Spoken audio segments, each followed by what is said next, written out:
কে যেন জিজ্ঞেস করলো আমাকে? হ্যাঁ, আমি নুন দিয়ে পান্তা খেয়েছি কিনা? আরে আমি জেলের ছেলে, আমার নিঃশ্বাসে প্রশ্বাসে নুন রয়েছে।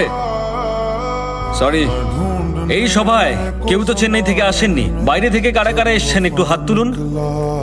আপনাদের মধ্যে কে কে বাড়ি ফিরতে চান? কি সমস্যা আপনাদের? স্যার, আমি এখানে একটা ভালো চাকরি করব বলে এসেছিলাম, ঠিক যে কারণে আপনি বিদেশে গেছিলেন। কাজ তো কেউ দিলই না, উপরন্তু মজুরিও ঠিকঠাক করে পাই না স্যার। কি সমস্যার সমাধান করবেন? আরে একটা না, হাজারটা সমস্যা রয়েছে। আমি চিমগলার থেকে আসছি, সমস্যা মজুরি। এখানে মিথেন গ্যাসেরও সমস্যা আছে। এখানে চোরাবালির কারবার চলে বহুদিন ধরে। কাবেরী নদী তো দূষিত হয়েছে, কৃষ্ণা নদীও দূষিত হচ্ছে, আর তাতে আমাদের স্বাস্থ্যের ক্ষতি হচ্ছে। বলা সত্ত্বেও কিচ্ছু হয়নি। 32টা জেলার 32 রকমের সমস্যা। যদি আমরা এখনো চুপ থাকি তাহলে ওরা আমাদেরকে পায়ের তলায় পিষে মারবে। তাদের এর জন্য কৈফিয়ত দিতে হবে। হ্যাঁ, কি বললেন আপনি? আরেকবার বলুন তো। তাদের এই জন্য কৈফিয়ত দিতে হবে। আপনি কি কোনো প্রশ্ন করেছেন? প্রশ্ন না করলে উত্তর দেবে কেন? প্রত্যেককে পেন আর পেপার দাও আর সবাইকে সবার সমস্যা লিখতে বলো। Okay sir. আপনারা প্রশ্নগুলো লিখে দিন। সিএম কে আমি প্রশ্ন করব। আপনাদের সমস্যার সমাধান করতে হলে আপনাদেরকে সমস্যাগুলো আমাকে লিখে জানাতে হবে। আজই, এখনই আমি যাব ওদের কাছে। স্যার স্যার স্যার, একটা কথা ছিল। আজকে মুখ্যমন্ত্রী একটা জনসভা আয়োজন করেছেন, আমার মনে হয় ওখানে গেলে ভালো হবে। আমি আপনাদের হয়ে সমস্ত সমস্যার জন্য ওদের কাছে যাব। স্যার, আমরা আপনার সঙ্গে আছি, স্যার, আমরাও যাবো আপনার সঙ্গে।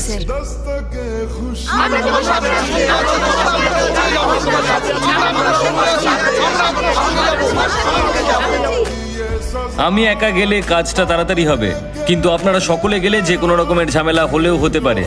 তাই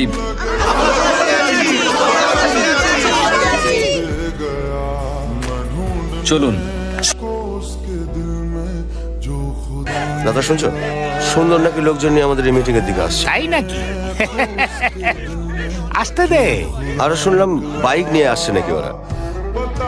দেখুন, উল্টো পাল্টা কথা অনেকে অনেক কিছুই বলতে পারে, কিন্তু কাজের সময় বোঝা যায় কে আসল লোক। কিরে, তুই কি আমাদের দলে যোগ দিতে চাইছিস? আমরা যদি তোকে দলে না নিই তখন কি করবি? দলে যোগ দিতে আসিনি, প্রশ্ন করতে এসেছে। আমার মঞ্চে এসে তুই আমাকেই প্রশ্ন করতে চাইছিস? অনেক সাহস তো তোর।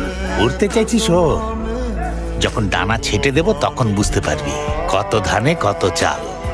আমি যদি একটা ইশারা করি না, এরা তোকে টুকরো টুকরো করে কেটে ফেলবে।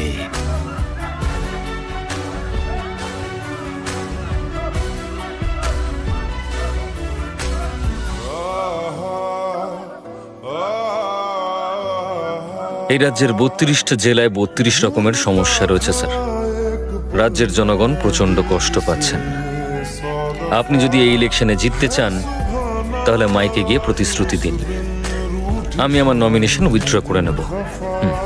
সিম্পল।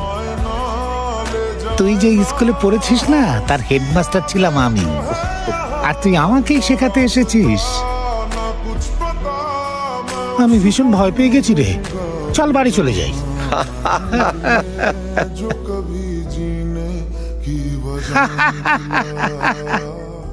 এইটার জন্য ওরে 30 বছর ধরে এই রাজনীতির খেলায় আমি খেলছি। নির্বাচনের সময় কি করতে হয় সেটা আমি জানি। এই রকম প্রতিশ্রুতি আমি প্রতিবারই দিয়ে থাকি। দেশে যদি গরিব না থাকে তাহলে আমরা ভোটটা পাবো কার থেকে? ওরা পেটের দায়ে চুরি করবে, একে অপরকে খুন করবে, আর আমরা গলা চিৎকার করে প্রতিবাদ করব। তারপর ভোটের সময় ওদের কিছু টাকা দিয়ে দেব, ওরা সুরসুর করে এসে সব আমায় ভোট দেবে, আর আমাকেও রাজনীতি শেখাতে এসেছে। যা।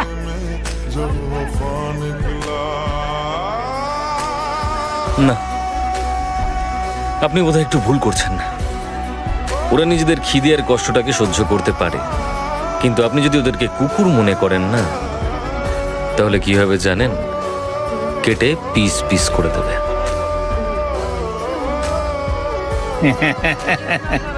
ওরে শোন, তামিলনাড়ুতে মাত্র 2টো দল আছে। একটা হলো আমার, আর একটা হলো যে মাইকে দাঁড়িয়ে কথা বলছিল তার।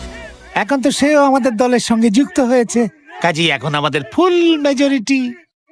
দেখ, ভোট হলে আসন সংখ্যা বেশি আমাদেরই থাকবে, আর যে ভোটগুলো পাওয়া যাবে না তাদের কিছু পয়সা খাওয়ালেই সুসুর করে ভোটগুলো আমাদের দিয়ে দেবে। যদি আপনারা আসন বেশি পান তাহলে তো সমস্যাগুলো সমাধান করা বেশি সহজ। আরে তুই কি পাগল হয়ে গেছিস? আরে এখানে টাকা চড়িয়ে ভোট কিনতে হয়, কেউ একে বোঝাও।